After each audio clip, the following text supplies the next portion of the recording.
And welcome to the third hour of American Agenda. And I'm Bob Sellers. Yes, I did it again. No, I do it sometimes, yes. You do it others.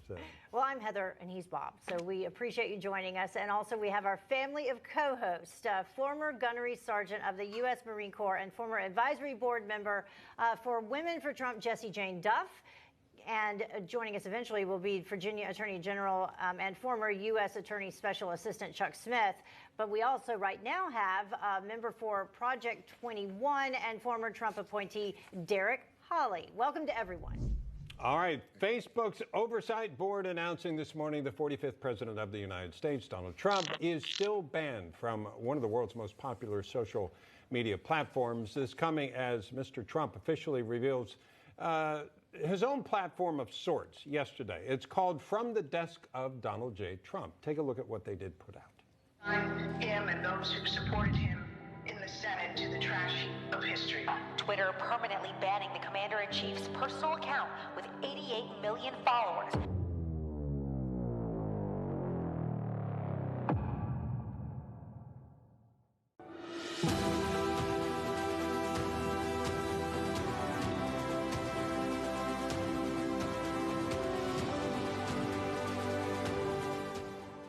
All right, the so-called platform, it may become more of a big, broader effort by Mr. Trump to expand into a fuller, more functional social media outlet, but the Oversight Board of Facebook did not make a decision about a permanent ban on Trump.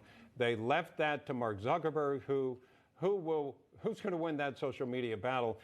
Derrick, I wanted to bring you in. What's your assessment of what is going on here? Well, one, I think it's a classic case of how law always lags behind the actual activity that we need to govern. The second thing is no company should be able to wield this much power, and unfortunately Facebook does. And it's almost like, you know, the First Amendment is protected against government intrusion, but it does not protect against an outside entity like Facebook. And unfortunately, they have too much power, and there's been a lot of talk about, you know, a lot of regulations in terms of trying to restrict what they do. But unfortunately, Facebook, Twitter, and these online media, social media giants, they just have entirely too much power. And to be able to tell the former president of the United States that he's not allowed to speak to his audience, it's just insane right now. And I think something needs to be done about Facebook and the rest of these social media giant companies. Yeah, so Chuck Smith, former U.S. Attorney, Special Assistant, you're a law guy. What can be done here that is reasonable? Everybody says, well, the First Amendment doesn't apply to private business. We all know that. But it seems like something could be done to ensure fairness on what are behemoths when it comes to tech. I totally agree. You know, the First Amendment may not apply to private businesses, but every other amendment applies to private businesses. You can't violate someone's Fourth Amendment equal protection of the rights or equal protection of rights, whether you are a government agency or private businesses. They regulate bakeries. They're pushing back, you know, against the religious freedom. So I think we need to regulate these giant companies the same way we regulate utilities. We need to hold them accountable just as we do governments. Yeah, Heather, it seems like there are a lot of things that need to be answered here. But you wonder if the government, by that I mean the Biden administration and the Democratic Congress, has the incentive or interest in actually changing what's going on.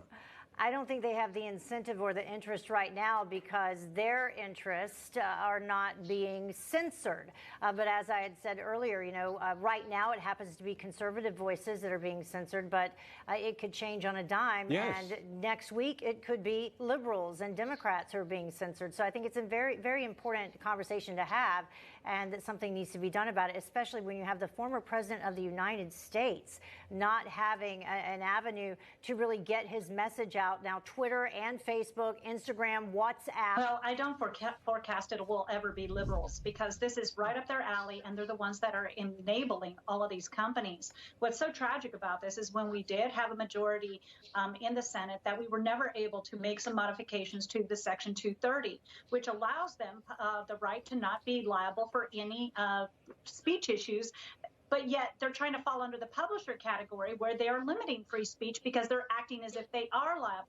They're trying to play both sides of the coin here, and they've never been held accountable. It's only going to get worse. And if it comes down to Mark Zuckerberg, it doesn't take much to look up his history on donating to Democratic causes. The last election, it was millions upon millions of dollars that he influenced in supporting elections for Democratic candidates. So I think that we're not going to see a fair trial, so to speak, by Facebook ever when it comes to the president of the United States. The president has called them out, and they don't like it. And it's despicable. In the country that has established a constitution for freedom of speech is now censoring speech. It's just tragic. Yeah, and it seems like the former president, shouldn't be forced to create his own platform and to get his word out there. Chuck, I wanted to ask you, this is a wild card. It's just something I've thought about.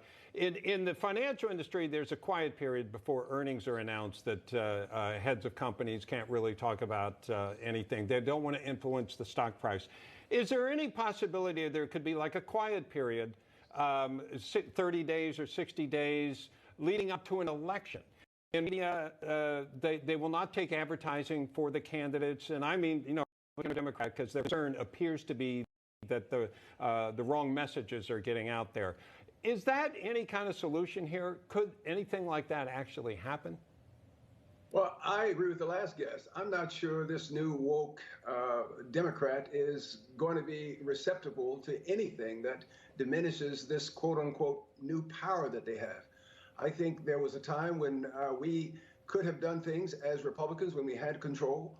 But right now, I think it's going to depend on who we elect to office. No, I do. Although I think it's a good idea, I don't think they're going to be receptive to that. Yeah, Derrick, your thoughts on it? I was just going to say, even with Facebook, their review panel was made up of 20, I think it was 20 journalists and 20 activists and a couple of former politicians. And I can't imagine any of those individuals were conservatives.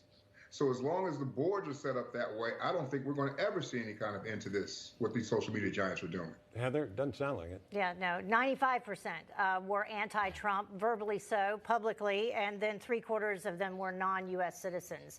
So we'll see what happens in 6 months if they decide at that point to reinstate President Trump. But then there's a question, does he even want to go back on that platform? I can't remember the last time I was on Facebook. Well, I think that is a good point, because he actually would advertise on Facebook, but that's not where he got his voice out there. His message was out there on Twitter more often, and that's the kind of platform he probably would like to utilize. And the same conversation could then go onto Twitter, which we could have another day until this issue gets solved, because it really hasn't been at this point.